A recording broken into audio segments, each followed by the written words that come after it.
Coming up, another mass shooting leaves at least 3 people dead on a college campus. Dedicated to Eastern and Southern Kentucky, this is WYMT Mountain News at 11.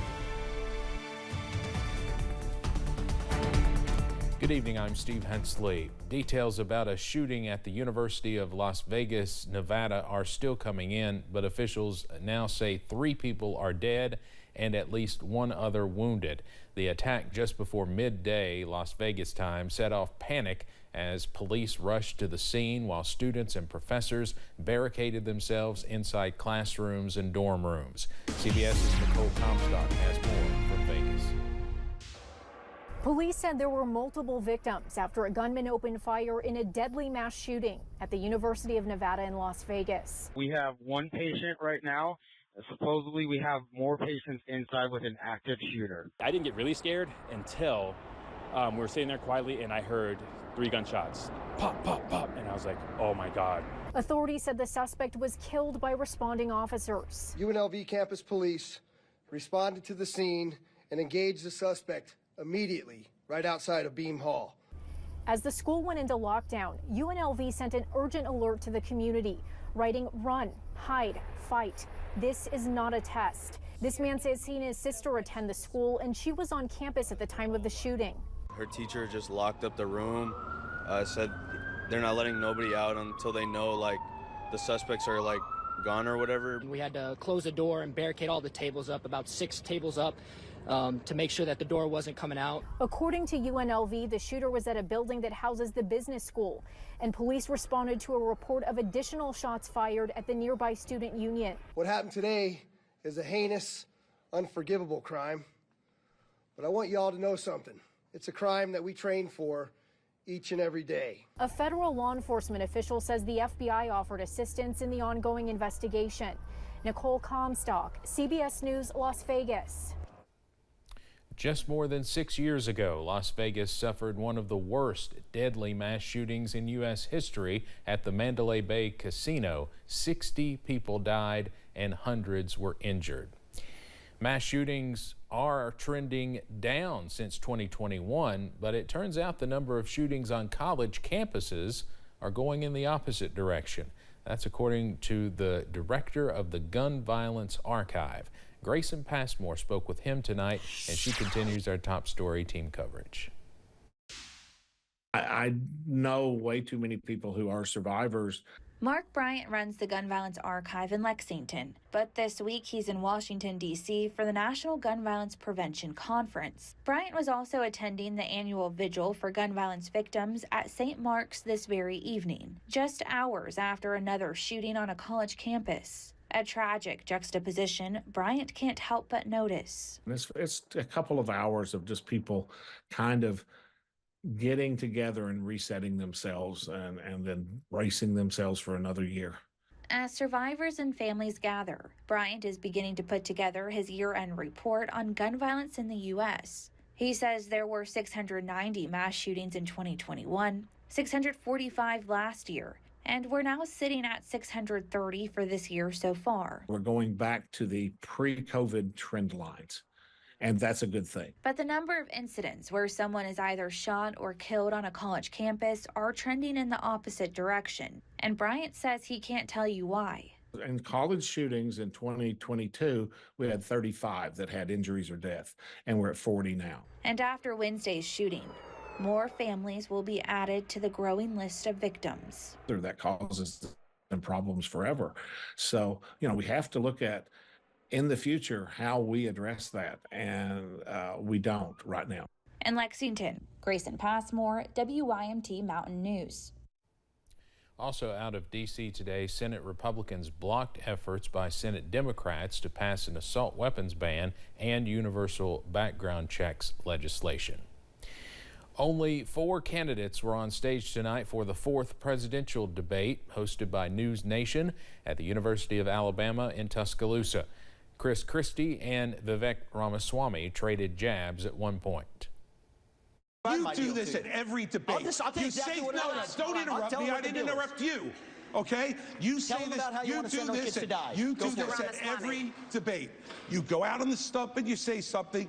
All of us see it on video. We confront you on the debate stage. You say you didn't say it, and then you back away. And I want to say what exactly no, what I said, Chris. I'm not done yet. Well, this now is look. This is and here's nonsense. This man is spewing.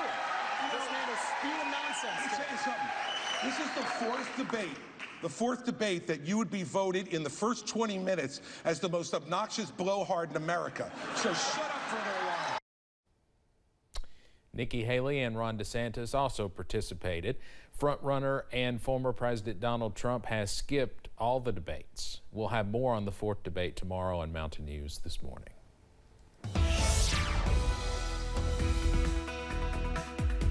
Well, you're tracking some chilly weather across the mountains into your Wednesday night, but some above average weather is on the way as early as tomorrow. Temperatures right now, though, in the upper 20s and lower 30s across the mountains, down to 30 for Clintwood, Wise, also Jonesville, 28 for Somerset, 29 for London, and 34 over in Jackson. So we are chilly as we go into tonight. Up on first alert, pinpoint Doppler as high pressure begins to take over. Once again, we are dry as we close out your Wednesday, and as we zoom out, you can see that high pressure parked close to the Mississippi River. So we are tracking more high pressure to continue into your Thursday. So once again, we stay dry as we go into tonight, also on Thursday. And those temperatures back in the upper 20s and lower 30s as you wake up and walk out the door. So you will need that jacket. But again, we are trending warmer beginning tomorrow. Highs back in the middle to lower 50s, some upper 50s on Friday, and some 60s on tap as we get into this weekend. So we are above average. But again, watching out for that next weather system by this weekend as well. All those details coming up in just a few minutes.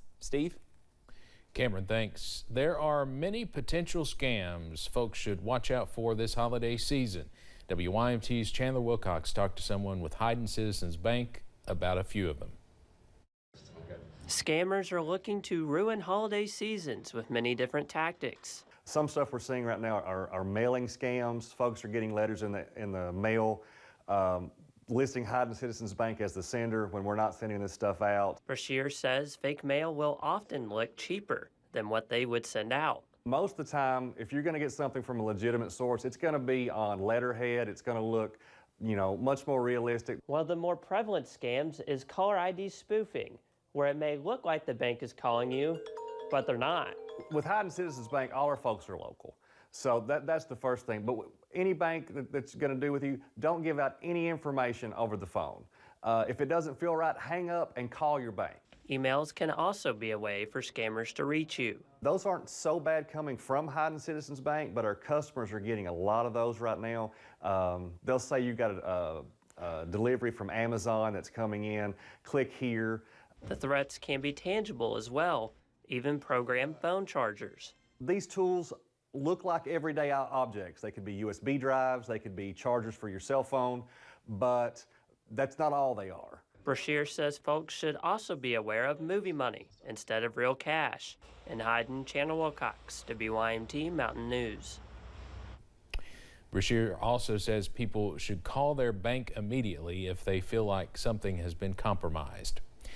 The state-run Team Kentucky disaster funds generally went where they were supposed to go. That's the finding of two reports by Kentucky Auditor Mike Harmon's office and a state inspector general. The probes into the funds created by Governor Beshear were launched at the request of the legislature. The money was collected to go to Western Kentucky tornado victims and those impacted by the flooding here in Eastern Kentucky. Both reports found that in sending out tens of millions of dollars, less than 1% of the expenditures were in error. The auditor did raise a question about whether the governor should have sought legislative approval to create the funds. People in Laurel County are mourning the loss of a lifelong educator tonight. WYMT's Madison Carmouche is in the studio with more on the impact Monica Smith had on her community. Madison. Monica Renee Feltner Smith was known by many titles throughout Laurel County: math teacher, guidance counselor, and ultimately Director of Secondary Education for Laurel County Schools before her retirement in 2019. Her colleagues say she was nothing short of an advocate for students and how to make their futures brighter. The band director at South Laurel High School, Mark Sizemore, said in a statement, quote, she fought hard behind the scenes to keep funding and support for these programs, but she did that across the board for anything that brought students success. Principal of North Laurel High School, Mike Black, says that when he became the principal in 2007, Smith was an instrumental part of his transition as both a guidance counselor for the school and a friend. He says she cared deeply for her students. You know, how she was not only a great teacher, but how she cared about them as a person and wanted them to succeed, and always watched them from afar once they graduated to see how they were doing and checked on them. And so that impact went beyond this building. It was everlasting. The visitation for Smith will be at Bowling Funeral Home at 6 p.m. Thursday. A memorial service will follow at 7. In studio, Madison Carmouche, WYMT Mountain News. Monica Smith was 61 years old. A grant awarded in Floyd County today is all about building for the rebuilders. St. Vincent Mission received a grant from the Kentucky Association of Health Plans, funding a new building that will create a warehouse to hold materials and keep all the mission's equipment on site. KAHP officials say it was an easy selection for the grant because they saw the mission in action with flood relief efforts. We had a chance to come down here and meet with Erin and her folks. We really saw something that we thought was special. So we worked with them. They submitted a new grant offering, and so we're here today to provide them a check for $50,000. The new building will free up space to allow the mission to do more from its David campus. The Appies are back. Voting is now open for the 2024 Appalachian Arts and Entertainment Awards.